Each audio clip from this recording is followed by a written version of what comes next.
This podcast is a member of the Voices of Wrestling Podcasting Network. Visit voicesofwrestling.com to hear the rest of our great podcasts, as well as show reviews, columns, opinions, and updates across the world of wrestling.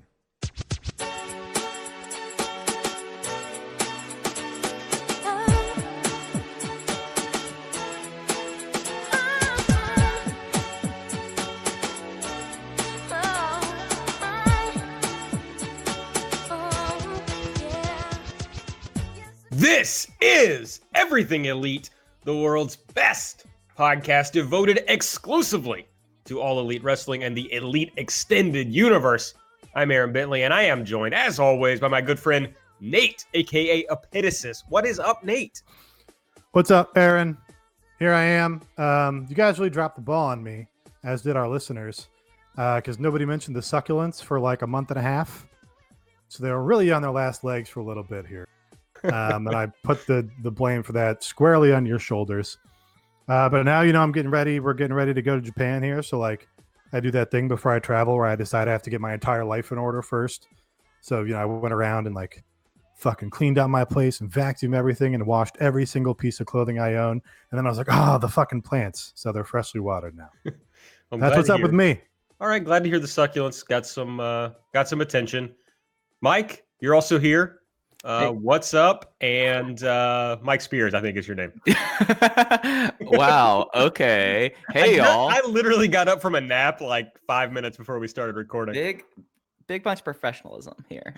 Hey, y'all. It's your old pal, Iron Mike Spears.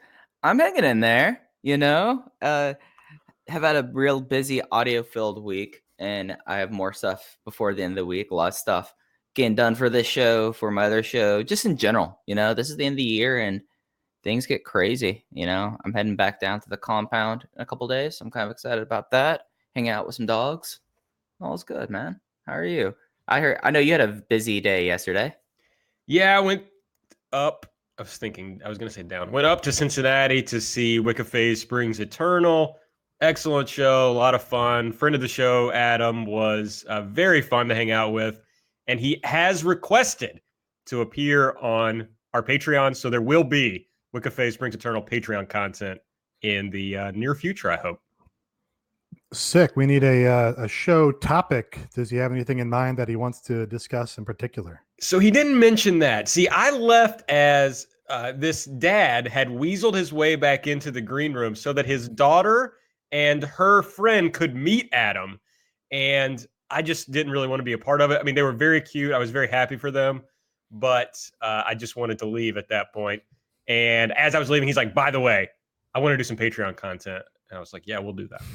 You see, you buried the lead there saying big green room man, Aaron Bentley up here. Well, I got to very subtly expose my clout on this show. So subtly, but shamelessly. Yeah. So that was fun. I don't know if the listeners have any ideas. What would you like to hear from Wicked Springs Eternal for Patreon content?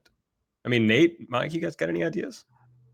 What's jumping out in my mind is the last things that we sort of talked about on the previous show, which was like Fire Pro edits and the Saitama Super Arena. I feel like we've covered those. I was just mulling over the idea of being someone who has dads bring their daughters in to meet you and how bizarre that must be. Like, hey, young man, here's my daughter. He told me some funny stories of fan interactions last night. Not sure if he'd be willing to tell those on a podcast or not, but if so, that would be really good content. Yeah, it's got to be, does he want to relate it to wrestling? Probably, right? He's a wrestling fan. Yes, we talked a lot of wrestling. More a wrestling fan than me. Yeah, we talked a lot of wrestling last night. The guy loves wrestling. So, and I don't think anyone else on this tour cared about wrestling at all. No one else got involved in the conversation. So he was probably starving for a wrestling conversation. Naturally, yeah. He just, for the first time, started listening to Wrestling Observer Radio. And so he was like very entertained by the Dave Bryan interaction. Oh, dude. Jeez, he wants to know, like, what is Alvarez's deal? And I was like, well, he doesn't watch wrestling. That's kind of his whole deal. All he does is watch wrestling. At the same time, he doesn't. And like, I'm just imagining like someone entering like the Observer universe now versus like 8 or 9 years ago, just because like how things have developed over like that time period. And just like the last time I think I've listened to a Wrestling Observer radio, I was just like, oh, Brian is so fixated on his audio technology, but he doesn't watch wrestling and he never does anything about Dave's smoke alarm. And that's when I was like, okay, all right. So yeah, no, I'm interested to hear what Adam thinks about the dynamic of Observer Radio. As the person who listens apparently to the Observer the most often, Brian is right. Brian is almost always right, especially when he gets in a prolonged argument with Dave, and Dave starts getting really pedantic and really literal about things. And Brian is, uses a lot of hyperbole because that's sort of his thing. Brian is usually right. That's just what I want to say. As a non-listener, I cannot have an opinion on this, but it was funny, and perhaps that's something we can explore on the EEX Wikiphase Patreon content. All right. Make sure you follow us on Twitter at EverythingAEW. We should do like a merch collaboration. You just said that, EEX Wikiphase. We should get our graphic designer, our in-house graphic designer here to whip up some EE logo X Wikiphase long sleeves. I'm just very amused by this idea. I love the idea. There, a lot of the people who are adjacent to Wikiphase and like Gothboy Click are doing these, not quite like the Cody shirt, but they're like no limit style kind of t-shirts. I feel like we could do something with that, with like Everything Elite in the big like gold letters, Yeah, it might be cool. Maybe I'll reach out, see what we can. Could also just be really super awkward. Yeah, I mean it could be totally awful, but that's kind of Either way, it's entertaining. Part of the charm. If you want updates on that, make sure you're following us on Twitter. I'm at Aaron Like the Car. Nate is at Epitasis. Mike is at Fuji Heya. Make sure you are subscribed to the podcast. Get this bad boy as soon as it goes up. Give us a rating and review on the podcast app. We are going to talk about Elite or Delete on this show. We're going to run down Dynamite from last night. I just watched it this morning, so it's very fresh. We're going to talk about the ratings. We got Cody talking about Marty Scurll. We're going to comment on that. And they're going to go to the UK. So we're going to talk about AEW in the UK later in the show. Before we get started, I got to plug the Patreon, which we've kind of already done, I suppose. But it's patreon.com/everything elite. This week, Aaron Taub and I talked about going to Japan, which, as Nate mentioned, we're doing soon. We talked about AEW. Aaron doesn't get off his AEW audio takes very often, so he wanted to talk big picture AEW. We did that. We talked about why we're both kind of burned out on New Japan, so it was pretty fun. Of course, Mike we didn't do our normal light, but there was a light that all three of us did a little segment on. That was good, and I got a question for you about BTE on this show, Nate, so that's coming up. And last Friday, Mike and I did a show about the rankings. If you want to hear me get fired up about Britt Baker, check that out. Next week, it's going to be a surprise on Monday. We'll see what comes out on Monday. But lots of content on the Patreon this month, so go check it out. There is a tier for every I don't know, budget. Level. Yeah, budget. That's the word. I shouldn't take naps right before the show. Tier for every budget. And I've started to sock some away while I'm the designated survivor while y'all are in Japan. Some of us have to do work here. Some of us have to keep the lights on. And I'm going to say this. Something that I've recorded this week that will be going up the first week of January is one of the most ridiculous shows I think I've ever done. And it is worth checking out. So there's my hard push for the Patreon in the new year. So get ready for that. All right. Well, we're going to do this is not on the Patreon, of course. This is just pure free audio that we bring to you every week here on Everything Elite. And what do we also do every week? We do Elite or Delete, which I do wish we had some music for this, to be honest. Like just a little stinger, I think would be fun. But, who am I? All right. If you're new to the show, we basically just say what was good and what was bad on Dynamite. So, Nate, hit me with your Elite pick of the week. My Elite pick is the opening match, Kenny Omega and Adam Page versus the Lucha Brothers. This was kind of the highlight of the show. The crowd was hottest during this first match, and they were super hot. And all these guys, I thought, came off really well and got to show a little bit about what they're about. Pentagon is really just like really settling into doing his character shtick. Meanwhile, Phoenix is just like in all four corners, around all four corners of the ring, wreaking havoc, bouncing off things, just like, you can't contain the guy. Page gets his trademark monster babyface hot tag and, run against two guys. And then you got Kenny in there who's really being received like a star. Yeah, a lot to like in this first match. Crowd, I don't know if this match burnt them out or, the famous Corpus Christi crowds just kind of lost steam after however long this was. It was a pretty long match. But yeah, I just really enjoyed this first match. Yeah, this isn't my elite, but they had 3 very different tag matches on the show. And I thought that each of the 3 succeeded in their own way.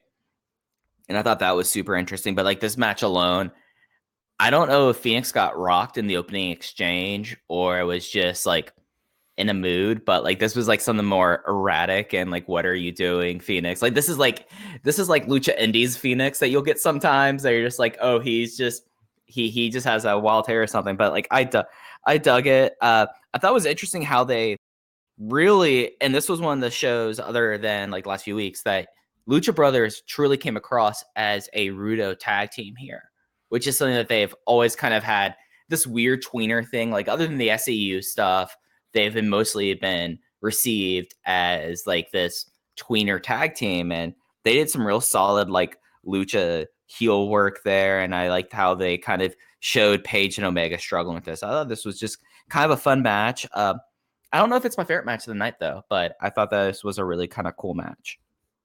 All right, well, hit us with what your favorite thing of the night was. Okay.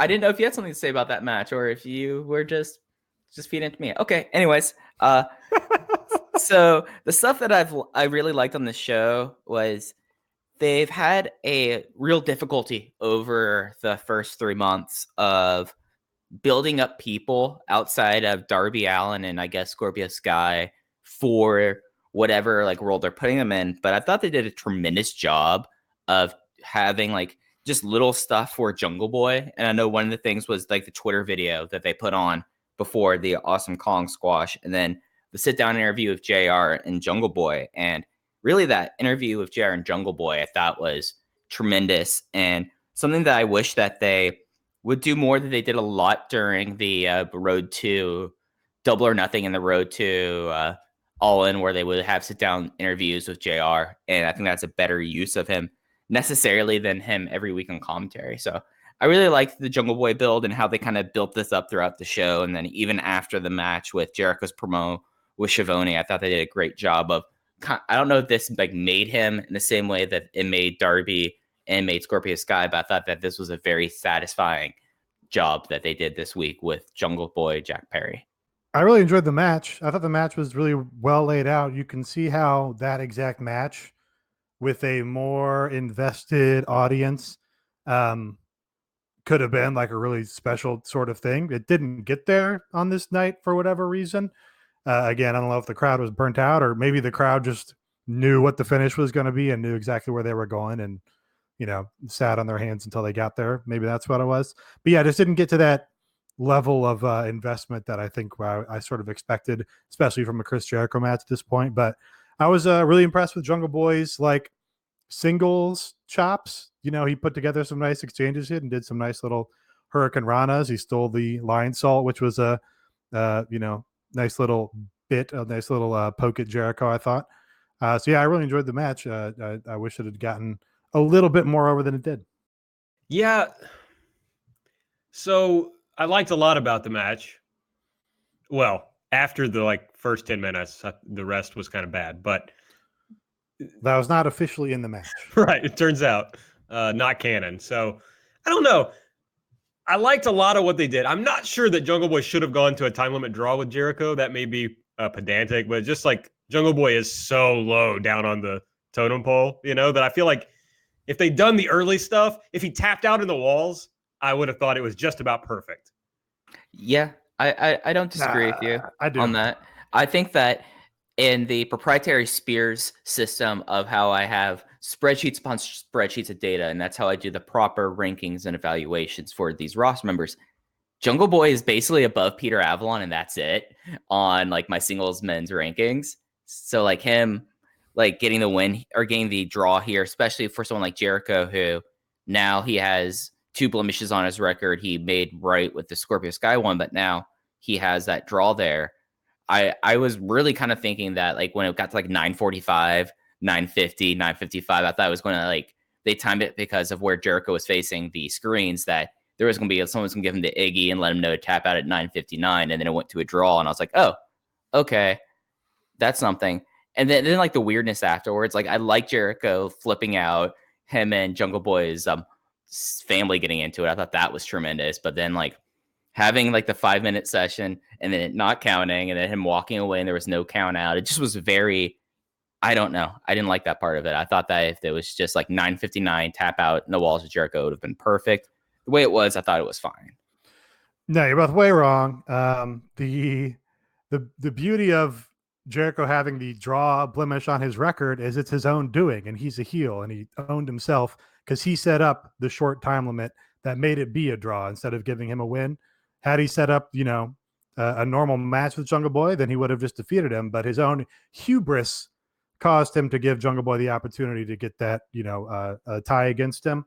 And yeah, if he had tapped out at the last second, that just would have killed him. Especially because I think Justin Roberts is counting down those final 10 seconds. So if he can hear somebody counting the final 10 seconds and he still taps out, he would have just looked like a huge clown. So I thought it was a great finish. I thought it should have been before that. I mean, the guy's in the walls for like a minute and a half. I think there was plenty of time, but it's just like, I like the storytelling of Jericho getting himself in that spot. It's just that my only thing is I'm not sure a guy like Jungle Boy should be able to last 10 minutes unless Jericho does the like, oh, I'm just fucking around. And I didn't. Well, totally he did that. Sense. He hit him with 2 code breakers and had him down for a 3 count and pulled his shoulder up. Sure. So he had him beat, but his own hubris again caused Jungle Boy to get one up on him. I guess it's on me. I think it's my turn now. I'm gonna go slightly off brand. I think you would expect me to talk about Chris Statlander beating Britt Baker. Praise be. But I'm not going to talk about that. I'm going to talk about the Young Bucks. I got a feeling we're going to talk more about this match later, but I really saw it in this episode. Like, there's a lot of different ways you can consume and enjoy wrestling, right? You can like work rate, heavy stuff. You can like it just for who you like, the people that you connect with. There's lots of different ways to consume it. But one thing you almost can't not like is when wrestling is really fucking smooth. Like if you watch some of the matches on this card, you see little fits and starts in things. Even Cody had some real issues in his match of like, okay, when you really see like, that's not how that was supposed to go. That doesn't happen in Young Bucks matches. They always hit everything just like they intended to do, or they at least make it look like it's what they intended to do. And they go so smoothly from spot to spot.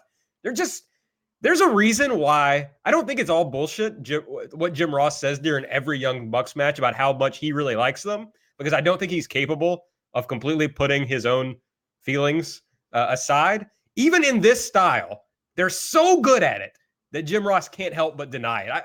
I just wanted to talk quickly, and they should have. I was hoping to be able to talk about this in the context of them winning the tag titles, but they're just so good, and we should stop to acknowledge that from time to time. They're really great, and where I really first started to enjoy them was in like that period where they were doing a whole bunch of 6-man tags, whether it be in PWG or with Omega or with AJ Styles or with Adam Cole. They were doing a bunch of these, and it's like their ability to not only work smoothly, but also to like coordinate the match. Like they make the people in the match with them way better. Like you could have a 6-person match. Granted, their partner's probably a really good wrestler, but like even like PWG where they're going into the crowd and they're going, across the building, and like it still just seems like it's all like all of a sudden the fans and the audience members there are like perfectly in sync with the Young Bucks, and it's whatever it is, they just they have that ability to make everything seem like it's going exactly as planned.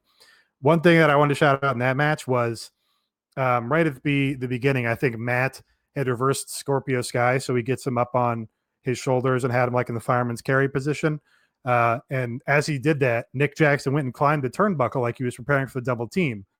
Scorpio's guy ended up like reversing it and getting off his shoulder, so Nick got back down. But just that little bit of like, this isn't all charted out and planned. Like the Young Bucks have to sort of react dynamically in the fiction of the match where Nick has to be ready to do that double team move at any time.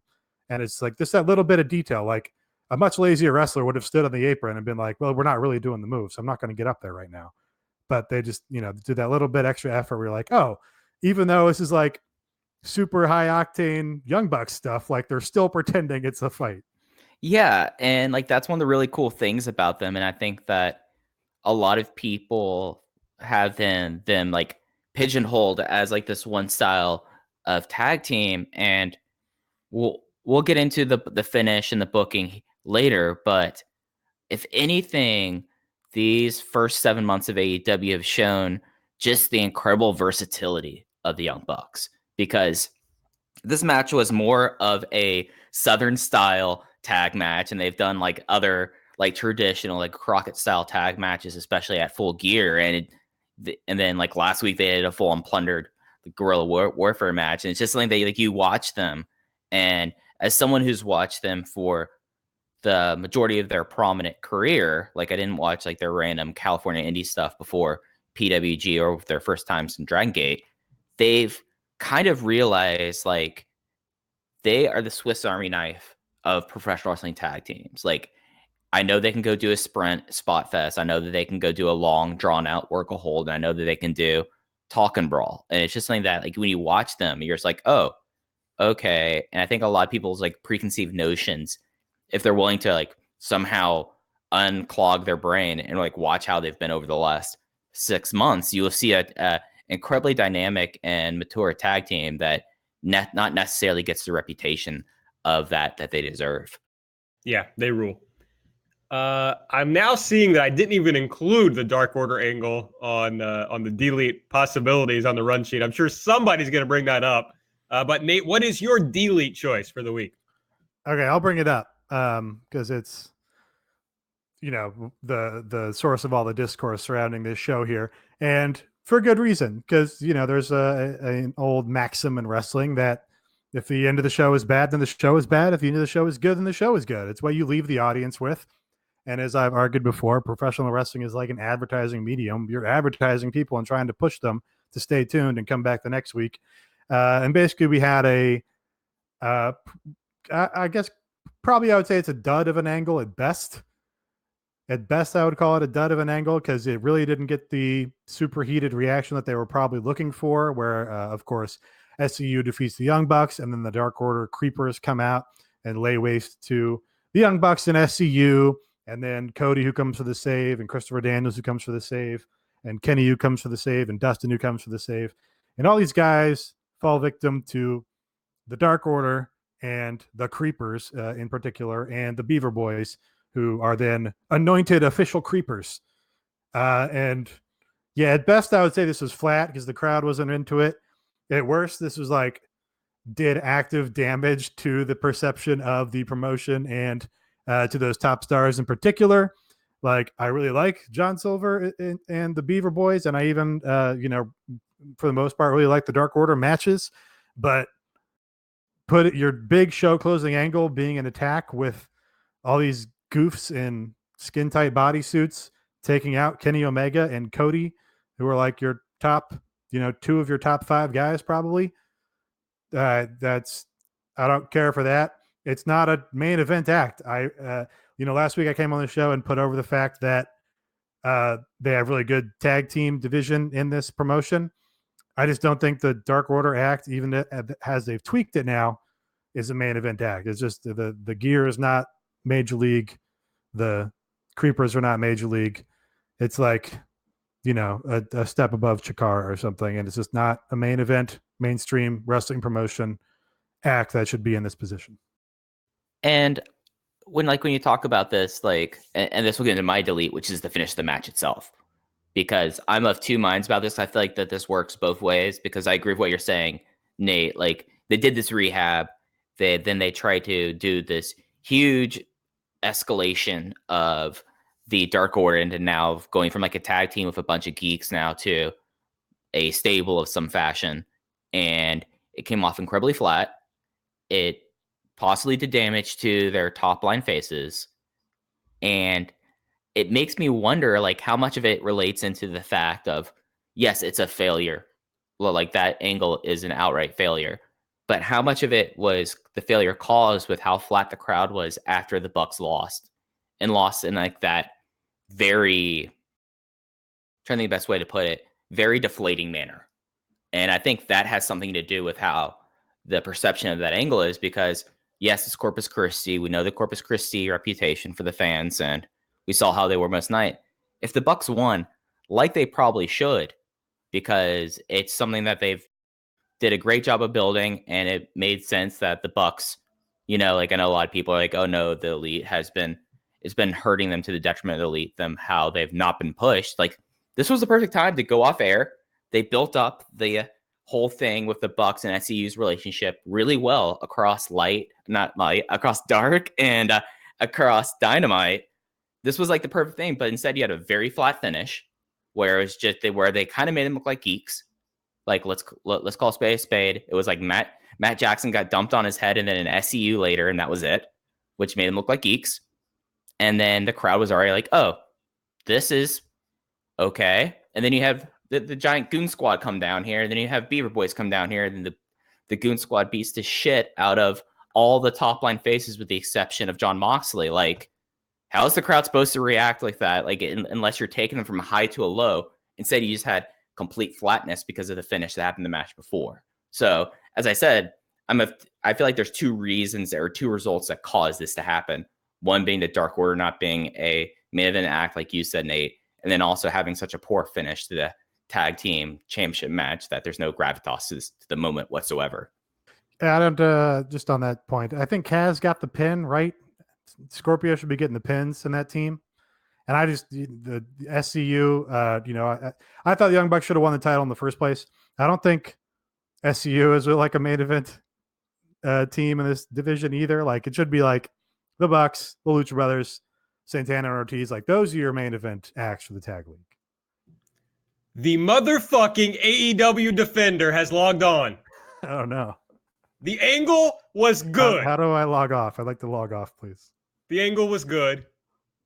Here's why. Here's what you're all missing about why this angle was good. Okay? The Dark Order is a main event act. They've already decided that it's a main event act. Okay? They've given us, they fucked up from the beginning, right? They said this team is going to be in the main event with the Young Bucks. With the Best Friends originally, right? And it failed miserably. But they told us from the beginning they wanted that to be the finals of the original tag team tournament. They wanted the Dark Order to probably win that tag team tournament and get this whole thing started. Well, it failed. Then they start building them up with the vignettes each week, which you guys loved. Don't pretend you didn't love them. You did. I was the one saying they weren't that good. You all were defending them. I loved 65% of them.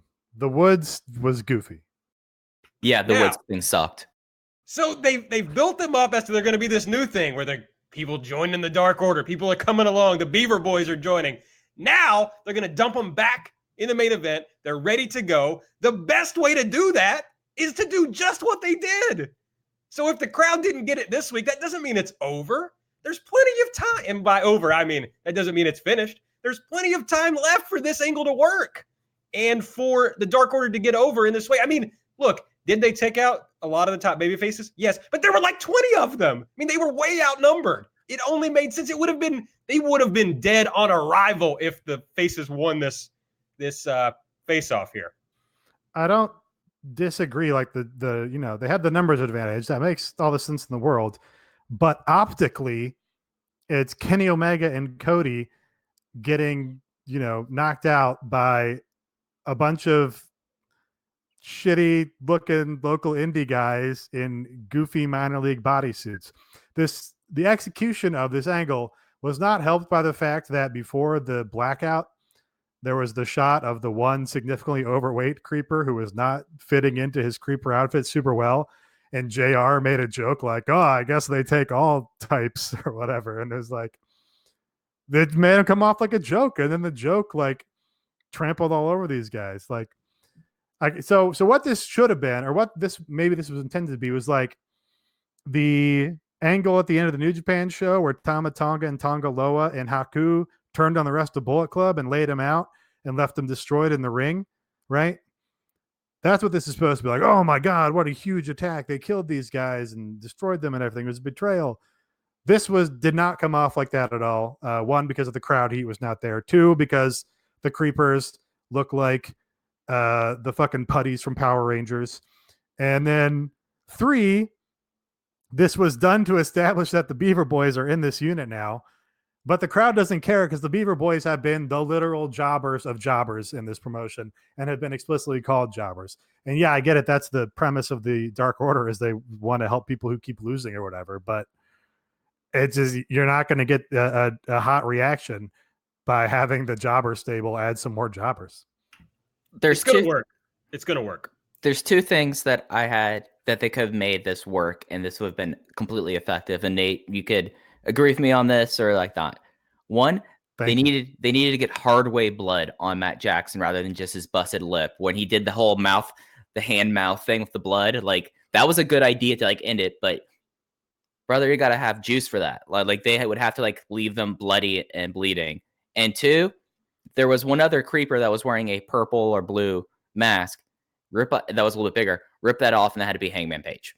That would have been the two ways to make this actually look like this. And I think it could have helped out this thing. But with the way it was, like you had a bunch of geeks, and you didn't even like get like a bunch of body guys for the geeks. Like you need to get some beef out there. You need to go see what, as played by Julian, has to say about this. So yeah, I agree. If they'd all been body guys, would have been a lot better. I don't know if that would have helped Evil Uno by comparison. He had a jacket on. Yeah, but it's not. He needs to see Cody's Taylor or something. I don't agree. Hangman Page has to stay all the way away from this stable because there's too much potential there, and he should be a star. And you put him in this stable, and it's going to kill him. Aaron, I want to ask you: do you agree that the creepers look like putties from Power Rangers? I got no fucking clue what putties from Power Rangers look like. I kind of had slotted you as a Power Rangers guy for whatever reason. No, nothing. All right. No. Mike, any Power Rangers thoughts? Oh yeah, no. I did karate because of Power Rangers and Three Ninjas growing up. Like, yeah, no, they definitely are putty. I did my first ever kata and taekwondo class to the Test Your Might song from the soundtrack of Mortal Kombat the movie, as I'm played by a cassette tape. Ooh. There's some Mike Spears lore. There we go. You've had the Mortal Kombat soundtrack cassette. The Dark Order thing is gonna work. I just want you to know it's gonna work. This was a good way to start it. I agree that Hangman Page shouldn't be involved. I liked that they point out that Page never comes out. So we get the Lex Luger Sting thing, kind of, between Hangman and Omega. I like that. But you guys, you're just negative Nancy. This is going to be good. I like it. And I've been shitting on the Dark Order for months. Yeah, it's hard to gauge where you're going to come in on things. So how do you feel about, since this is the big topic du jour, is there enough supernatural magic things happening in this promotion for you between the Dark Order and Chris Statlander is a literal alien? Are you comfortable with the amount of weird Chikara gimmicks happening? No, it all fucking sucks. That's where I come down. Here's what I'm saying. I'm defending this within the context of the promotion. I don't have any interest in it whatsoever. Like, okay. I talked about this a little bit on Aaron's, but it's like too much capital P, capital W pro wrestling in AEW for me right now.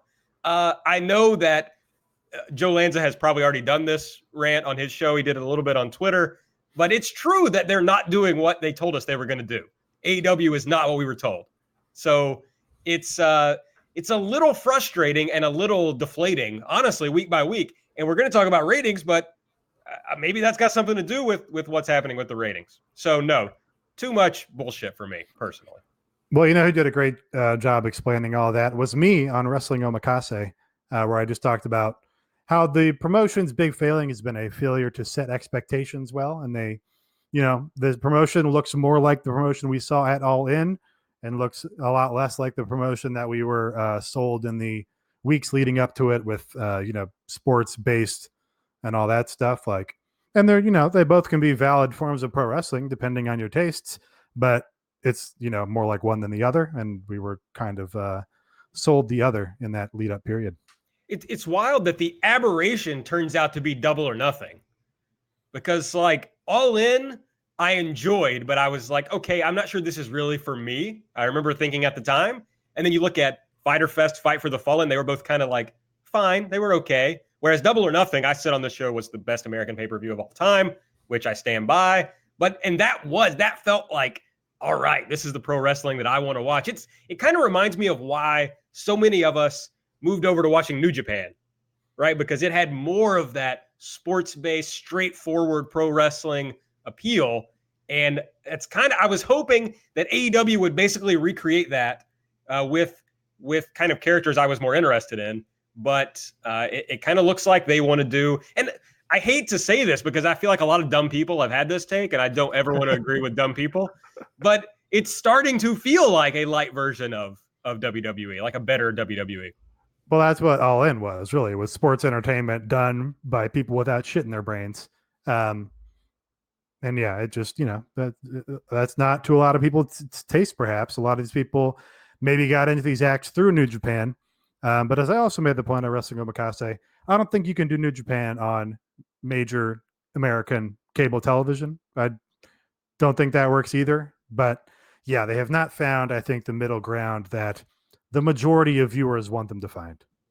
No, I mean, I think they've been too wrestling heavy, honestly, even from a guy who wants that, like that kind of presentation, but without selling us these characters, without selling us the people that are behind it. I mean, Mike talked about how great the Jungle Boy thing was. It was like 2 fucking minutes, man. I mean, and it was right before his match. Where was that the last 3 weeks getting us built up to this, So that's more of what I'm interested in. It was a lot of the road twos when we were building up to this promotion. It was like a great presentation. I think about like the Cruiserweight Classic, the way they built all the people in that. And that was like a sports-based presentation of wrestling. It was excellent. And that's kind of what I would like to see here. And it's just not that at this point. But it's also early in this promotion. I don't know that they know what they want to be yet. And we can – so it's not like I want to jump off board. I want to see what happens here. But there are things that are concerning. All right, I think we've deleted enough. So I think we'll move on from that. Ratings. We're going to delete some more things, I think, during ratings talk. So AEW gets, they don't really get the shit beat out of them, but they lose pretty much across the board for the very first time. They come in at 683,000, down from 778,000 last week, and just barely above where they were for the Thanksgiving episode. So, that's concerning. 30th in the demo, their lowest by far, 0.25, which honestly is kind of right around where they've been. So let's not be too crazy. While NXT put up a 795,000, up about 2% from last week, 27th in the demo, 0.27. The funny thing about the whole NXT thing is NXT is designed to beat AEW in the rankings, in the ratings, and they just barely did it, finally. It's a fucking joke to be like, NXT, spare me it. The real concern is like what's going on with AEW. Yeah, and I think that's the true story to go with this. I'm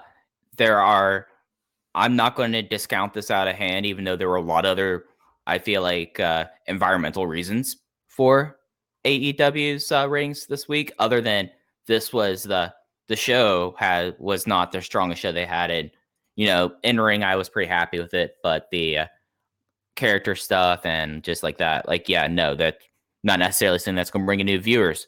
Worth stating, NXT had basically a takeover level show by people who follow NXT. That's what they called it. I haven't watched NXT in a year, so I couldn't tell you.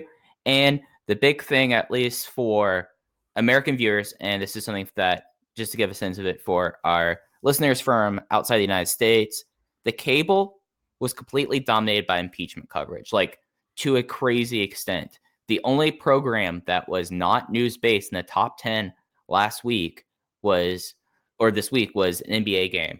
Usually you would have the Road Rules Real World Challenge up there. You'd have South Park. You would have, I think, Love and Basketball. It was something that completely just slapped everyone around with it. And then also on broadcast, you had the Masked Singer and the Survivor finale. Yes, Survivor's still a thing, as I've discovered through that. I guess the big thing that I noticed was this was a pretty big drop. The only demo that AEW won pretty strongly was the men 18 to 49. With they still had a big drop and they still ended up winning that demo, but pretty much across the board, this was a strong week for NXT and a bad week from AEW. And I think the bad week from AEW more so is the reason for this than NXT, more so than anything. Here's my take is, once again, I have a record of being right on this show. I'm not going to go through my whole resume, but last week I said NXT was the hot new promotion that everybody was tuning into. And we should get on board now. And here we are a week later, and I was proven right. So good job by me. Okay, a few things here. I'm fired up on this episode of Everything Elite. I woke up from my nap. I'm energized, and I'm ready to just fucking mow down the dipshits. Okay, people who say that impeachment stuff has nothing to do with these ratings, you're dumb. You're just not a smart person. There is a finite population of people who watch cable. There are not new people buying cable to watch AEW. There are not new people buying cable to watch impeachment. Are there some people who just tuned out? Absolutely.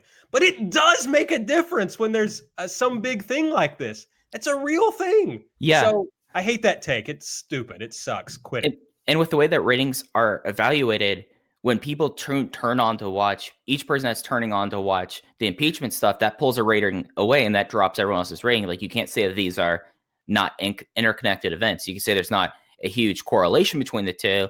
And I'd like to see you make that argument, but you can't just discount it out of hand. Like, it's an environment. It's not isolated systems.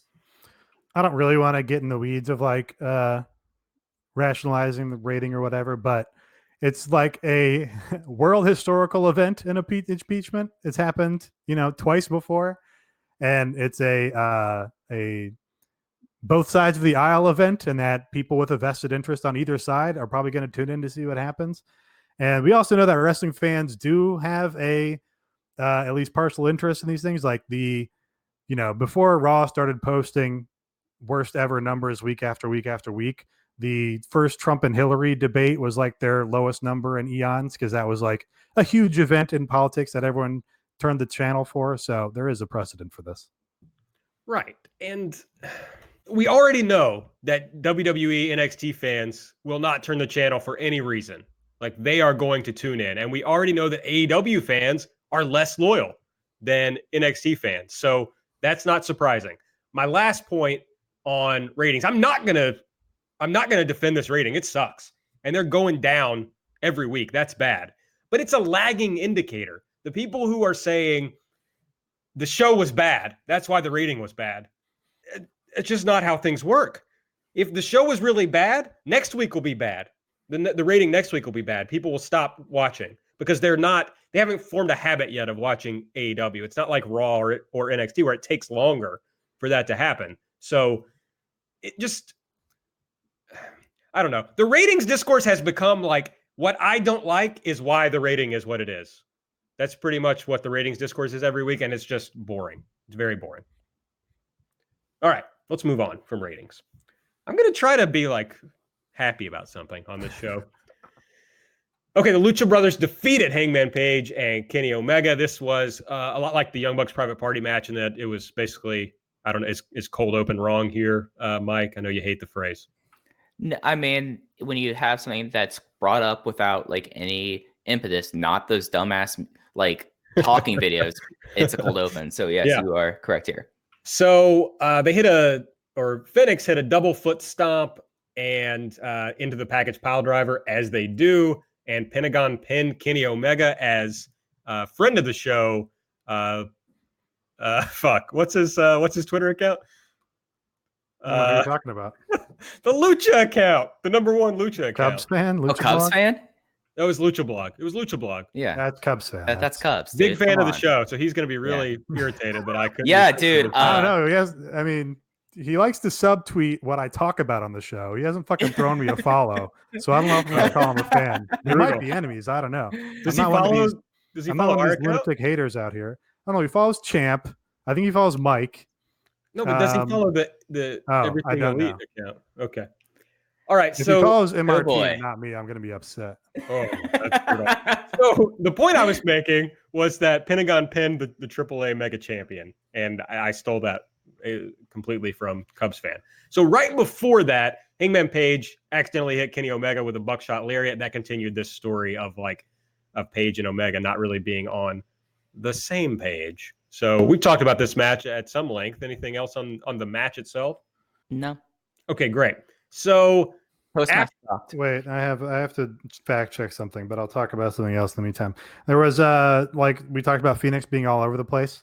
He even when he was exiting the ring after doing one of his random run-ins to interfere, he exited by falling backwards out through the bottom rope while pointing at Kenny Omega on the apron, and it's he really was all over the place. Okay, yeah, I think I named the buckshot lariat. I think I came up with that on March 5th, 2016. But not directly, because AJ Styles had asked, tagging the Bucks on Twitter, what he should call his diving elbow thing or whatever. And I said, oh, you should name the buckshot. And I had both the Young Bucks tagged in there because it's oh, you're tagged with the Bucks, or you took it from the Bucks or whatever. And that should be the buckshot elbow. Anyway, I think they gave that to Adam Page. So I'm taking credit for that. Okay, excellent. So after the match, Omega and Page, they're having words. They start pushing each other. We get Pac on the Tron. He's asking if Omega remembers him because I don't know if it was last week or the week before, but Pac did a thing about, I want my rubber match or I'm going to start, wrecking shit, basically. And he says, so you haven't answered my challenge yet. We see Pac go into the locker room. He sees Michael Nakazawa, who can't even be bothered to watch AEW Dynamite. He too is concerned about the non-sports presentation of Dynamite. He has headphones on, just staring at the wall. And then we see Kenny run to the back. Nakazawa is gone. So I guess Pac kidnapped him. The Lucha Bros intercept Kenny. They start beating him down. But Adam Page intervened. You made a face earlier, Nate, but there are real Lex Luger Sting vibes in this angle.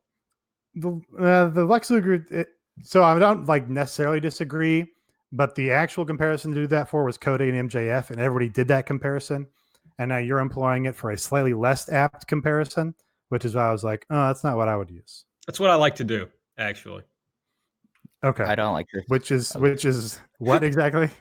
So I like to take a comparison that's popular, and then once it just slightly passes popularity, I apply to something else. Okay. That's a bold choice. The thing I do. Mm-hmm. I respect the unique ethos. Thank you. Yeah, this is not the Pac I love. I'd rather have Pac just destroying people, locking in the brutalizer, and that's it.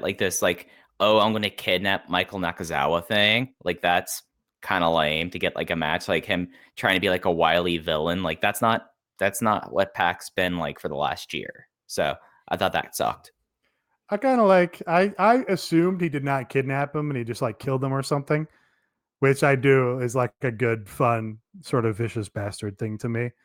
Also, I just when he's this direct, shitty heel on the mic. It amuses me. So this didn't bother me really. This was a fine storyline beat. I'm interested to see where it goes at least. We get Darby skateboarding into the building, and folks, he's got the sheer shirt back on again. So pure nipples is what I'm saying. You can see the man's nipples, and that's what a star does. Cody and Darby Allin defeated the Butcher and the Blade with the Bunny. Cody pinned Blade after the Cody Cutter, which I wasn't previously familiar with, but I guess it's a thing. didn't have a name for it until last night. They just called it like his like springboard cutter, but I think it looks just as bad as the disaster kick. Like springboard, like back, like centers like that never look good. So, but yeah, but the match itself I thought was a lot of fun. I thought that this was the proper story to be told. You know, I mean, it sucks that Butcher and Blade instantly have lost and are now 1-1, but I guess it tells you the importance of having a actual tag team partner who wrestles versus QT Marshall. So yeah, and I'm excited for Cody versus Darby round 2. I don't mind the Butcher and the Blade losing because I assume they're not going to be a top level act. I assume they're more of like a mid card act, and but the Cody Cutter is way better than the Disaster Kick. Like the Disaster Kick could not look softer. It's like the softest looking move in wrestling. The Cody Cutter is like it's just the ass cutter, but people go fucking wild for cutters, and I think all cutters look meet like a baseline level of good because it's like the guy takes a front bump, so that alone makes it look like more damaging than the guy lately being kicked in the chest. So that's an unequivocal upgrade for me. I don't even remember what the match was, but I want everybody to apologize to me for the take that I forget what it was, but some tag team beat 2 single stars, and everybody was like, "Oh, see, they're establishing that long-term tag teams are better than 2 singles wrestlers." Nuh-uh. Cody beat the Blade because Cody's better than the Butcher and the Blade, even if they're an established tag team. Fuck off. Yeah, because they're a mid-card act. But in the in the opening match, the Lucha Brothers, an established tag team, beat the 2 single stars of Kenny Omega and Adam Page. So I would prefer some other match. But the story of that match was, hey, these guys are not on the same page like the brotherly tag team is, so that's why they lost. So it does kind of compute. But the story of last week was Cody's partner is not good enough to beat this team, so he went and got a better partner. So that's just like Darby and Cody are too big of stars. And this is a mercenary tag team that's not meant to be stars. They're meant to be, cogs or gears in the machine hired by MJF to advance this story. So yeah, I think it still holds true. Where's the MJF thing going with Butcher and the Blade? No interaction here. They're hired guns. He paid him money. And they had the funny note that MJF might have put his diamond ring on consignment to pay for the Butcher and the Blade or something, but JR fucked it up and said a watch instead of diamond ring, and Excalibur halfway had to cover for it. Yeah, so they made a little nod to it. That's sufficient for me. This was where we got the Jungle Boy video that had been on social media, and it's just like, thanks. You got these good videos, so put them on TV and build these people. Awesome Kong defeated Stardom legend Miranda Alizé with her double underhook facebuster, which I learned used to be called the Implant Buster when she was in the WWE. There you go. Don't know what it's called now. There's a little Brandy inset. She's talking about, okay, Chris Statlander's got a match later. The bald guy is there, although we still don't see his face. Of course, Kong takes some of her hair afterward. Not much here. Okay. We got the JR sit down with Jungle Boy. He asks if he's intimidated by Jericho. Jungle Boy says he's not intimidated of the man, Chris Jericho, but he does understand the gravity of the moment. JR talks about his dad, of course, forgets, to mention who his dad might be. And they basically just say he'd be happy to see where Jungle Boy has gotten. So Tony, when they come back live, immediately shouts out that his dad is Luke Perry, so that everybody knows if they're not clear. And clearly JR was told, if you're going to say Jack Perry, you have to say Jungle Boy Jack Perry. And that was just floating around in his brain this entire segment, and it fucked his whole entire world up. Then we went straight into the match. Chris Jericho versus Jungle Boy, a 10-minute time limit draw. Started with Jericho enters first, which is fun, because he's the champion. But obviously the point was for him to cut a promo during the advertising break. Sammy was holding some signs. Do you have some more insight on this, Nate, of what was going on since you were watching from a country to be named later? Let's see if I can remember where I was. Iceland, I think. I think I was in Iceland this week. So I did not read all the signs, but basically it was a gimmick where Sammy Guevara was holding signs that were supposed to cut his promo for Jericho because he knew he would be in the picture-in-picture inset. That was the premise of the bit. I was mostly amused because Jericho kept swearing and stuff because he knew he was in the ad break and he could say whatever he wanted. Yeah, I did not commit the science to memory or anything, but I was amused. Why did he come out through a door? Remember that? Did Oh you see yeah, that? that was weird. Why was there a door? I don't know. They just set up a door, like a frame, and yeah. Jericho made a joke about the door that really popped like Tony, and I don't. Was it out there for Jungle Boy's entrance? Not that I recall. Well, we don't. We didn't see much of Jungle Boy's entrance, did we? I can't remember now. All right, here's what I should have deleted, because here's what we find out: that Jungle Boy's sister is a white woman with dreadlocks. White people, stop with the dreadlocks. Just let it go. Delete. Delete! During this match, Jake Hager attacks Jungle Boy on the outside. Luchasaurus intervenes. So we keep getting these builds for like Jake Hager singles matches, but clearly the bit is that he's never going to wrestle, right? They're just fucking with us. That'd be tremendous content. Yeah, that'd be funny. Luchasaurus intervenes. Marco tries to come off the apron, but gets laid out with a nice looking forearm from Jake Hager. Tony was extremely amused by Marco dying here. They played it back. So Excalibur and JR were also laughing. They really enjoyed Marco dying in this apron spot. So Jungle Boy survives the 10 minutes. He's in the walls of Jericho for about 90 seconds. Jericho runs out, grabs a mic. He demands 5 more minutes, tells him to ring the bell. I'm not exactly sure who rings the bell. Jungle Boy kind of starts getting the better of him, so Jericho just leaves. He grabs his belt and starts to walk out. He ends up coming back and flipping out around ringside, which is, his thing. But we learn later that the second 5 minutes was not official. So it didn't count, and it was just a draw, because obviously he would have lost by countout if it had been official. So good job by Aubrey, because the correct thing to do in that situation is to make the call, and then if they have to review it after the fact, then you review it after the fact. She was using the correct instant replay methodology here, and she was making the pinfalls, even though she wasn't sure if they would count or not. Yeah, that's my headcanon for you. No, I mean, it's the same thing that they've done in F1 when they had to send something to the stewards. They would do things like this. Like they took away people's races this year because they did an illegal thing that made them lose time. So yeah, you let it play out. Yeah, I think Aubrey was thinking about, they're going to send this to the stewards. Yeah, FIA is a part of this wrestling promotion, and they're going to dock a 5-second outside penalty to Chris Jericho for illegal. I don't know. I lost this bit. Yeah. I like it.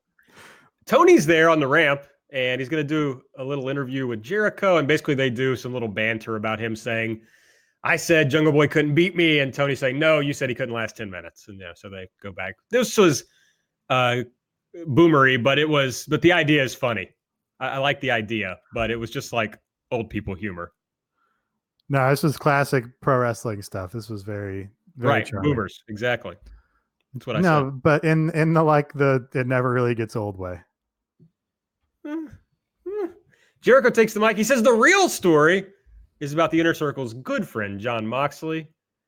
He says the Inner Circle has been hanging out in their mansion, and then for some reason decides to taunt the crowd that maybe they don't know what a mansion is. He says it means big house, Casa Grande, which I thought was funny. That did make me laugh. This does bring to mind. So they did in his original promo, he was talking about, we brought signs so the people at home can read what I'm saying, because they keep tweeting me, I can't hear you. I can't hear you. So we brought signs so you can just read along. And then he was like, except you fucking yokels in Texas who obviously can't read or whatever. And the crowd chanted, we can't read, which is like, you can't really complain about Jericho getting cheered or whatever. Because like, if a crowd is going to, mock themselves to that degree in order to play along with the joke, like there's no coming back from that. Like, it's just, that's the fact of how pro wrestling is now. Jericho says that on the New Year's Day episode, the Inner Circle will have a big surprise for Moxley if Moxley says yes and agrees to join the Inner Circle. And then, he just has a nice little Christmas wish for Jon Moxley. So this was very nice. So Jericho beat Cody, and the Young Bucks beat Santana and Ortiz, and the Young Bucks and Dustin Rhodes beat Sammy Guevara and Santana and Ortiz. Is that feud over now? Like, I like the idea of having multiple threads between characters in the story, but it seems like the Inner Circle has moved on, and I don't know. I guess I wasn't satisfied with those. If there was to be a blow off between the Elite and the Inner Circle, I guess I wasn't satisfied with it. Yeah, like maybe it's me really wanting a 10-man tag or like more like that interplay to actually have a true blow off. Maybe it's the Dragon Gate person in me that believes that when two stables face off, there should be one deciding match with everyone in the stables in there on that. But having like that Texas street fight be kind of the last thing, I guess. Yeah, I'm totally with you, Nate. I'm not satisfied unless they come back to this and we finally get like a match beyond sometime in the future. Yeah, I think that might be where they're going. And maybe Santana Ortiz, like they were just selling the fact that they lost that big, guerrilla warfare match or whatever. That's fine. I'm just, it's not clear at this point in time, and I'm wondering. Yeah, a big thing they fucked up is cooling off the Inner Circle. Like they were huge at the start of this television show. They were very over, and it was good. It might not have been sports-based, but it was good pro wrestling. Like it was what I was excited to see, and now it's really just Jericho at this point. From like the heated, from the heat. Fuck whatever, you know. What No, entirely. I remember, like being live in Charlotte when they had that huge pull apart, like go home to Full Gear to now, like it's like completely deflated. Fart noise. That was a bad one. I try not to spit on my microphone. All right, we got Jen Decker. She's backstage with SCU. They're starting to talk about their upcoming match with the Young Bucks, but the Lucha Brothers come out. And Pentagon, I believe, is showing Chris Daniels his botch from last week on his phone. I know that only because I listened to Nate's BTE Quick Hits on AEW Light this past weekend. And Pentagon says Christopher Daniels doesn't have it anymore. Kaz says you got to show him you do. Daniels starts to walk up to him, but simply turns and walks away. So I'm amused by that plug you put in there, because the other criticism that we hear a lot is, they do things on BTE and they don't put them on television. And that upsets people because they just want to watch. They want everything to be on the television. They don't want any promos on Twitter. They don't want anything on Instagram. They want every single piece of the promotion's output to be on television. Without recognizing that would be impossible, you're just doing less content then. Which, if you want less content, that's fine. But you should say that instead. But we just did the same thing because we're saying, if you want to know what happened on BTE, you're not getting it here. You got to go to the Patreon and subscribe. Well, but okay, well that is actually true. But you don't have to have seen BTE to understand this, because he could just be showing how he beat him last week. But this was my point, yes. But right. It was funny that we're doing what they accuse AEW of doing. Yeah. Well, sometimes you got to. I mean, you can only do so long episodes of Everything Elite. All right, next up, Chris Statlander defeated Britt Baker with the Big Bang Theory, and this will lead to Statlander facing Riho on the January 1st episode. They show a shot of Riho in the audience, which frankly looked fake. I'm not sure she was actually there. Not convinced. But I haven't done like Instagram research to figure that out. But I did look, and she's not on the 12/24 Stardom card. She's going to be on 1/1. So sadly, that means, Nate, we're not going to see her on 1/2 in Shinkiba first ring. But I just wonder if she's there now, then she must just be staying through the holidays. I don't know. These people do crazy flights to and from Japan with some regularity, it seems like. I'm like dreading the 12-hour flight here. We're going to see how we survive on that. Not well. But she was there because I saw somebody posted the Riho stand that we follow on the EE Pod account retweeted, some little girl in the crowd who had a Riho sign and yelled at Riho while she was exiting, and Riho gave her like a special wave. It's like, I see you. And the little girl loved it. It's very wholesome stuff. But yeah, I think certainly the right pick here, moving to Statlander versus Riho. That's a match I'm excited to see. Yeah, and the match itself, I mean, Britt Baker's not very good, so there were parts that were bad. The finish was very good, I thought. But I'm glad to see that they seem to have accepted that Britt Baker is not the one, and they're kind of, I hope, moving on from that. I'm still pissed about the rankings thing, but at least we're getting Statlander. I assume we're going to have like a Awesome Kong intervention here in this match. Maybe I'm just not convinced Statlander is going to take the title off of Riho. I'm not either. I think that there's going to be some shenanigans in this match. I hope there's not, but just from how things are and how things were after the match, I'm kind of convinced of that. Yeah, this match was a mess, but the finish was cool about going from the move into Lockjaw into the Big Bang Theory. That was kind of a cool moment in the match that was mostly a giant mess. And then let's talk about how weird and how much of a mess the stuff after the match was, because that's something else I'm frustrated about as well. Yeah, so Tony Schiavone tries to interview Chris Statlander. She gives him the nose boop. Okay, one funny thing in this match was when she did the boop thing, which is bad. I think is bad. I think the boop is the only part she should keep. Of course you do. Yeah, of course. That's very Nate Core. So she does the boop, and then JR's like, what the fuck is the boop? And Excalibur is like, I think that's how her species communicates. And JR says, easy now. And I don't know why, but it was very funny to me. Oh no, JR's reaction to that was pretty funny. That was pretty great. It's just like, I'm not even someone who believes that Chris Statlander has to completely take out like the space alien part of her character. Is just take it down a notch, like take 20% off of that. And I think it's totally fine. Like the promos that they've had with her on Dark, it's just like her doing nonstop alien puns. And that's really lame. I mean, the whole thing about her getting gouged in the eye with a heel, like leading up to this, maybe that's where you were saying, AB, that somehow Kong gets involved in.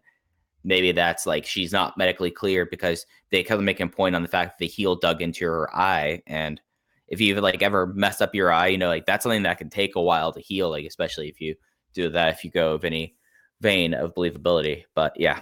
So I think the reason the JR line was good was because it was just a little hint or a wink at the audience to be like, we understand that this is silly, or this is not to be taken super seriously, this alien aspect of her character.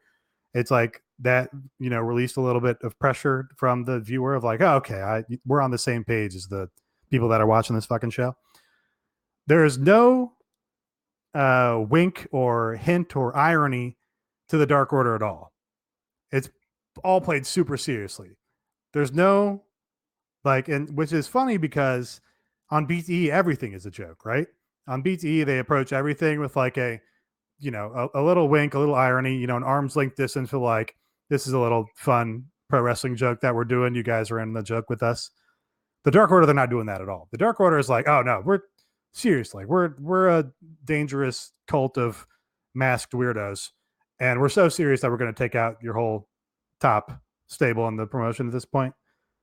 I think that's kind of the difference to me. Like the boop is like, just, it's not super straightforward and serious. It's like, yeah, that's a little silly. That's kind of fun. I totally agree with Mike. Like they need to tweak it and tone it down so we're not supposed to believe that she's actually being presented as a literal alien.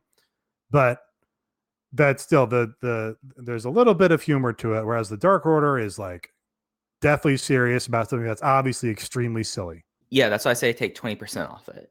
Like she's totally like, her skills are there, and there's like aspects of it that you can play into it, like the boop thing. But like, did you watch her promo on Dark Knight? Yeah. Yeah, it's take 20% off that. Talk 20% less, I think, is actually the answer for that. So I'm not sure exactly what happened here. Brandy comes out. She is mad that someone didn't turn on her goddamn microphone. I could hear her, right? Could you hear her? Yes, she said Tony like 2 or 3 times. Yeah, everyone could hear her, but she apparently did not think we could hear her. She was very mad. So she congratulates Chris, asks her if she's with the Nightmare Collective. They learn, I guess, that Chris can't talk because they refuse to let her talk during this segment. She wags her finger no. Turns the wag away, was but very Kong, good physical presence to her wag. She sold the shit out of the wag. It was good. She tries to walk up the ramp, but Kong and Melanie Cruz are there, so she turns back the other way, and Brandy hits her with a heel. I thought in the head, but I guess maybe in the eye. And Sadie Gibbs comes out to check on Chris. Sadie, we haven't seen you in so long. Very exciting. Mike, I thought you had something to say about this very bad angle. No, I already said it. Did you not pay attention to me 3 minutes ago? Yeah, I was paying attention. Damn. Fell back asleep. He was napping again. I would love to go back to sleep. We get Shawn Spears and Tully Blanchard. Just could not think of the guy's name. They're backstage, and this just is, they're just saying tag teams are important in AEW, and Tully's still looking for a nice partner for Shawn Spears. So, okay. He was Sean Spears. We're just recapping every segment, which is fine. He's just like, I'm going to get over in this promo. We're doing this conversation. And Sean Spears is like, I'm going to make big choices in this.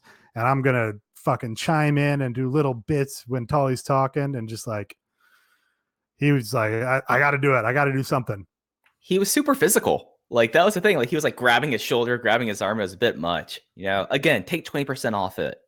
Yeah, my man he does have to do something, but my man thought he was in a play when he's really on TV. Like that was the acting we were getting there. Right. This is Marriage Story quality here. Oh, now that's a timely reference.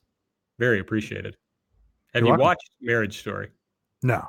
You just watched the clips you saw on Twitter? Yeah. Well, and then I listened to podcasts where they made fun of it. Yeah. Oh, okay. Nice. Yeah. My favorite thing was the tweet about somebody saying, "Can you believe that they just said all the words that were in the script?" Yeah. That rules. I will never watch that. Not in a million years. No, couldn't pay me. We see the Young Bucks video that was on Dark about, kind of that they haven't really fulfilled their promise as like the best tag team in AEW. Again, glad they showed this on Dynamite.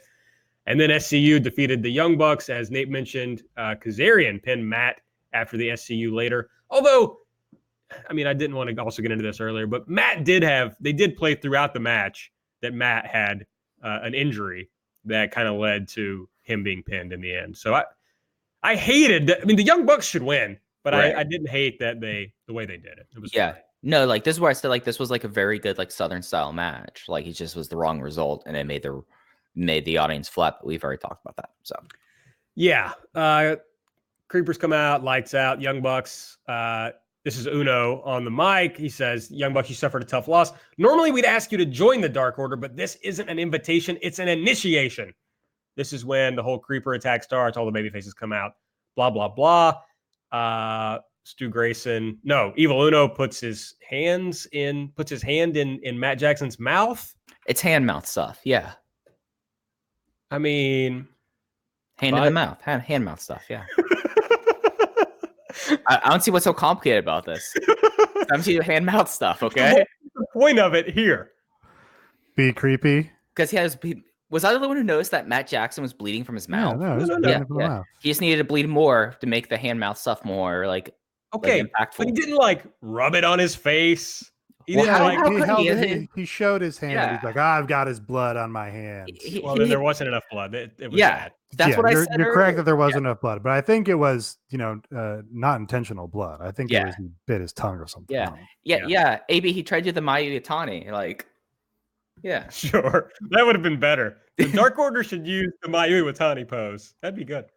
They see those pictures "We of Mayu and Arisa trading with Kojima?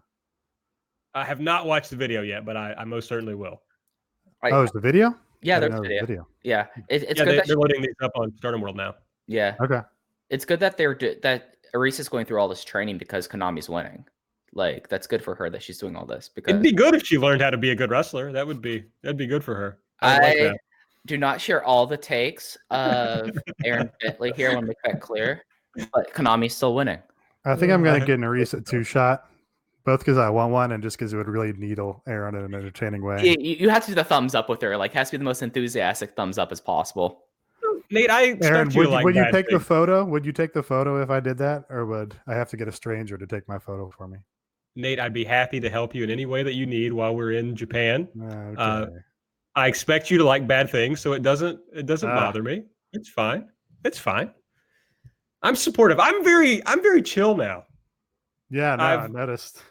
Yeah, I'm very on today's episode. I'm very chill now, and I'm leaving insecurity behind in 2019, and it's almost over. So I'm not going to be insecure anymore in 2020, and I'm just going to be chill about things. We need a new nickname for you then, because you were Zero Chill AB. Yeah, that's tough. Be 100 Chill AB. Yeah, I don't know. I don't like that. I'm going to have to make an entire new blingy thing for you. I'm really disappointed about this change, other than your mental health, which I support, but I like having something funny on my phone to throw up whenever you have Zero Chill. Lose it. I mean, I did post like that people were dumb today, so I haven't made it there yet. Okay, they chanted "We Are One" as the show ends. I'm not sure if I said that yet, but that is what happened. Dark tapings. Colt Cabana was on commentary, so he's finished up with NWA or is that true? With Ring of Honor. He finished up with somebody. With Ring of Honor, yes. And Yeah. the presumption is like if he was going to continue being freelance in some capacity, then he wouldn't need to explicitly finish up anywhere. So one That's presumes fair. that he's going to somewhere in a more permanent capacity. All right. Well, maybe he'll do commentary for AEW. The matches that they taped, Sammy Guevara versus Brandon Cutler. There was a 4-way with Proud and Powerful, the Hybrid 2, Best Friends, and Private Party. And Joey Janela took on Sean Spears. Hold up. So Sadie Gibbs was here. That's right, yes. And all she did was be someone supporting Chris Statlander getting back to the back from England. Like, yes, they flew her in from the UK. I don't know, maybe she doesn't live in the UK anymore. But let's assume that they flew her in from the UK to walk out and appear concerned about Chris Statlander. And they also had Riho in town. Oh, I mean, that's fair. That's Riho fair. versus Sadie. Yeah. Fucking nothing. Yeah, you could not even a women's match on this dark taping. No. Here's what I want to be clear about. Next Wednesday is Christmas, so we will not be doing AEW Light. I will never fucking watch this show. Never. Ever. Oh, I might do a little review for Patreon. I mean, I'll watch it. Damn it. I mean, all you don't right, have to, buddy. I'll watch it. No. We already said there's no Light next week. I just like making content. I'm a content. Okay. I'm a fiend for content. I'm fiending for content, and this 4-way tag match is incredibly my shit. So yeah. Yeah, you definitely would like that. All right, there's no AEW Dynamite next week, so we're not going to have our normal show. We will have a year-in review awards show for you all, so look forward to that. When you get tired of your family the day after Christmas, you've gone and you've decided to stay too long, we'll have content for you. So that'll be exciting. January 1st in Jacksonville, Florida, at Daly's Place. We know that MJF is going to reveal his stipulations for agreeing to wrestle Cody. I mean, that happened a few weeks ago, and they haven't mentioned it again, but I'm sure it's happening. Jericho has his surprise for Jon Moxley, and Riho will battle Chris Statlander for the AEW Women's World Championship. I don't know of anything else that's been announced, but probably there is something that I forgot. Cody and Darby. Was that actually announced? Or at least it was implied. Okay. Yeah. I can't say anything further about this. That may be a match next week. Here's some other stuff. What did we know this? The 4 AEW pay-per-views are going to be forever. Full Gear, Revolution, Double or Nothing, All Out. This was in that UK interview. Yeah. Yeah. Like we knew there were gonna be 4. I figured that always would be one in Chicago. I was hoping that it would probably be all Out. Makes sense for the name. Double or Nothing for Vegas. Okay, fine. Full Gear and Revolution, those suck as pay-per-view names. Let's call a spade here. They're bad. Yeah. Revolution is fine to me. It's real E-Fed as hell. Well, yeah, this is an E-Fed. Oh, okay. I say it is an E-Fed. Dynamite is also literally an E-Fed show. The Revolution tickets go on sale Friday, December 20 at 12 Eastern, 11 Central. So if this is up by then and you've listened to it by then you know. Well, all the pre-sale codes are on our Twitter, so you can buy tickets now if you do that. Sure. I got to do that. And I got to buy fucking Christmas gifts for my nieces and nephews. So I should probably do that. Get tickets to AEW Revolution. Well, they don't live here, so they need to go back out toward like Virginia Beach or something and do a pay-per-view there. Okay. Well, I can't help with that. I don't think I'm going to make it out. I mean, I guess when it gets closer, maybe I'll look for, there'll probably still be tickets available, so maybe I'll look closer. But as of now, not planning to go. My Normie friends jumped on this and wanted to go. One of whom is bringing their girlfriend, who apparently has become a big Chris Jericho fan in their time watching Dynamite. So getting over with the new to wrestling audience, at least. Cody said they're gonna go to the UK in 2020. Maybe they can have Sadie Gibbs on that show. Cody on Marty Scurll. Marty is going to do what Marty is going to do. We all love Marty. Anything he does in the next few weeks or months, I wouldn't look at as permanent for him. He's very much testing the waters here and there, and that's pretty much all I can say on Marty. Is Marty already signed? That's my question to you two. No, I would presume not. I don't think he'd be on NWA if he was already signed. I don't think he's signed. I don't explicitly agree with the entire thing about him. I was expecting him to end up at NXT personally, but I just have a feeling that like he's also still the Ring of Honor 6-man tag team champion too. Like, and he was at tapings after the contract. Like, it's not like that's the most like earth-shattering thing or like an indicator of anything. But like, I don't know. Like 50-50. I don't know, man. Maybe he's going to go hang out with Billy Corgan for the rest of his life. He does him. I don't know. Last note here, WrestleCon said on Twitter that AEW talent will be allowed to do autographs and photo ops at Mania Weekend this year, but they are not allowed to wrestle, not even non-exclusive talents. So real independent contractor shit going on in AEW. Yeah, if you're not exclusive, you should be able to wrestle. Like, make them pay you for your exclusivity, which means you should be under a full-time contract and actually be under a contract, which means you're not an independent contractor. I know that like this would be probably my first Mania in the last 4 years that I'm probably not going to. There's just nothing there unless like somehow something big gets announced and all the things and like doesn't make like it's happening. So I mean that sucks. I mean like for someone like the younger wrestlers that need the ring time, this could have been a good opportunity for them to get more ring time since over a weekend if they're not going to be running a show. But I mean shit sucks. Now this is good. I don't think you want AEW looking like the WrestleMania minor leagues. I mean, it kind of depends on who is exclusive and who is non-exclusive because we really don't know that. We don't know if an act like the Beaver Boys is under some sort of negotiated exclusive contract. But if part of their contract up front is, hey, you're going to be an independent contractor. We're going to have first priority on your dates. You can work, these other indies, provided that, that doesn't conflict with something we're doing. And they say, and you can't work on WrestleMania weekend if that's part of their upfront negotiation and that's negotiated in the terms of the contract. I'm fine with that. It sucks. That's my take. All right. I think that's it. At Everything AEW. At Aaron Like the Car. At Epitasis. At Fuji Heya. Subscribe. Rate. Review. Go to patreon.com/everythingelite. Nate, you have one more point. We do have a new review on the podcast app. Hot from damn. JD Oliva. Thank you for the very nice review. 5 stars.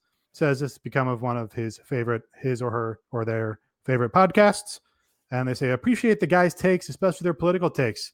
So no explicit reference to a request for us to talk about anything. But anybody have any political takes they want to get out here? Perhaps about the impeachment or the British election or Sarkozy? I have local political takes about what's happening in upstate South Carolina. Do y'all want to hear about those? Dying to. Hit me. All right. So we have what's turned out to be a very corrupt police department and sheriff's department. And it's just been surprising. in the South. Yeah. In the South and the United States of America. yeah. United States of America and South, where there is a street that people have been fighting to overturn its name because it's named after a very racist governor. Yeah. So there is a couple of years ago, we had our sheriff under indictment. He got found guilty. And now it looks like we're going to have our police chief under indictment. And now people are trying to run for sheriff and none of them are really talking about giant police reform. And that shit sucks. And it's one of those things that, this is I live in the South. So, there's certain things I know that you both know that like happens in the South that like a lot of it is systemic and it sucks. And this is just like further perpetuating things like in a state that's still trying to heal after certain events over the last 5 years. So yeah, that's my local politics take. Jezza, that's a bummer. There's apparently a debate on right now. I got a text while we're doing this from like that. But Tulsi Gabbard somehow like does crazy amount of billboards in South Carolina, like an insane amount of that. And a lot of coke. Yeah. For sure. Any takes on Donald Glover being in the Yang Gang? Aaron. Sounds about right. I mean, That's what I would expect for somebody like Donald Glover. I don't know. Ariana's richer and she's a Bernie bro. Yeah, she's like the only smart rich person. Very Ariana. smart. She's very smart. Big fan. I got a few takes. Hit me. Prison should not exist except for cops. Speaking to to Mike's point. Yeah. Impeachment, my take is the guys in the green room ran out to inform Creeks, who had gone on first, that Trump had been impeached, and they stopped the show to announce that Trump had been impeached. They announced that he had been compromised to a semi-permanent end. Yes. Yeah. So that was funny. Impeachment obviously is like stupid because, nothing's going to happen. Wake me up when someone gets in trouble. My take on the British election, fake country. Okay. Bernie's going to win. Those are all my takes. All right. I think that rounds it out, really. I think we covered everything. Nate, what's your political takes? That was the Yang Gang was the only one I had in my holster here to bring up. I thought the This Is America song sucked. Honestly, I was like all the way out on his music. But then I like rediscovered the song Heartbeat like 2 weeks ago. And I was like, it's like, you ever have that thing happen where you don't like the current music but then as you age, like the current music, you like the old current music you didn't like more than the now current music. Yes. It's like how I feel about Donald Glover now, kind of. It's kind of like how when I was, I guess I would have been a young adult and like Fall Out Boy was really popular. And I was like, oh, fucking Fall Out Boy. But now Fall Out Boy is like practically of my generation, even though it's really after my generation. It's practically so bad rock. Yeah. So I'm like, and I'm talking about old Fall Out Boy. Obviously, the new Fall Out Boy sucks. But this is my point, is that even old music that sucked, you like better than current music just because it's like familiar to you. What I like to do is watch TikToks, find out what songs the kids are listening to, and then listen to those songs so that I can. So you have a TikTok. I was thinking about making a TikTok. I didn't dive in. I have a TikTok. I've never posted anything on TikTok, but I do like to watch the TikToks. Yeah. Seems like I would get lost in that app for hours at a time. That's exactly what happens. You can just scroll forever. And but I've heard some new songs that I wasn't familiar with from it, so that's cool. I've been listening to Teen Fight Radio on the Street Fight Patreon feed. It's been so good. Hearing some stuff, hearing stuff about what Gwen, Brian's daughter, is into, and it's like, I don't know, it's good to keep up with the kids so you don't become curmudgeonly. Yes, I do like Billie Eilish. There's a handful of acts I, of course, pick out of every sort of little wave. Sure, but, it's tough. Yeah, Nate, how do you say the group that we're gonna see in Japan? Cyber. It's just Cyber? CY8ER, but it's Cyber, yeah. Okay, that's what I was confused. If it was supposed to be Cyber. You're not familiar with Elite Speak? I think it qualifies as Elite Speak. I'm very old. A 3 is an E. This is our generation. Yeah. So the 8 is a B is the idea. Okay. All right. Well, I'm glad I didn't say what I thought it was called then. Okay. Cyator? Yeah, that's it. I was like, is it Cyber or Cyator? That was my only real question. So we're gonna see at least one idol group, if not more, at this. It's like an idol festival, so it really depends on what day or what time we get there. Yeah. Aren't Up Girls there? I believe Up Girls are there. It's two venues. It's two Zepp venues in close proximity to each other, so you can go back and forth. We hear. Maybe we'll see. This is Up Girls (1). Mm-hmm. I don't think it's Up Girls (2) or Pro Res. Okay. No, we are. I think it is Up Girls (Pro Wrestling). Okay. I'll have to check. Yeah. But they're busy. We're going to an idol. They have. Festival. Yeah. That's the point. It's going to be dope. So hopefully. Yeah, it should be fun. If not, it'll at least be something like that you wouldn't get to do otherwise. So that'll be cool. For sure. All right. Well, I did all the plugs, so that's it. Go to our Patreon, most importantly, patreon.com/everythingelite. Look out for that new Wicca Phase XEE content. It'll probably maybe next month or something. His tour's over tomorrow, I think. So maybe we'll hook up after we get back from Japan. Okay, that's it for Mike. For Nate, I'm Aaron. We'll see you next time.